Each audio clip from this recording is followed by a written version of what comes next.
no debate on that. But what I ask my colleagues to also consider is that while we fully appreciate the horrific attack by Hamas against innocent people of Israel, I ask you also to understand that right now there are hundreds and hundreds of thousands of innocent men, women, and children in Gaza who have lost their homes. They've been thrown out of their homes. They have no food, they have no water, they have no fuel. And I remind my colleagues that half of those people are children. Half of the people in Gaza are children.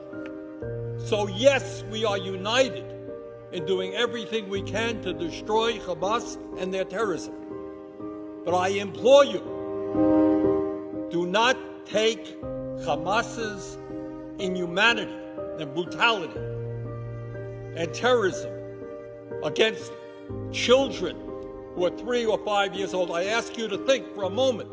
Think about it. I have a state, represents the state of Vermont, 630,000 people. 1 million people, most of them are poor. They got nothing to begin with. Before this whole business, Gaza was one of the most desperately poor places in the world. Youth unemployment, 75%. Many of their people dependent on the UN for basic survival. So what I'm asking people to take a look at is to understand what our country is about.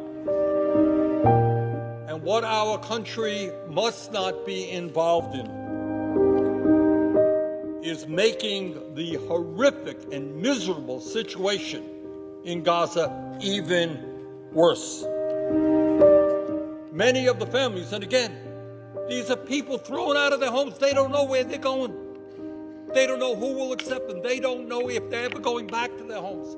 And they're poor to begin with.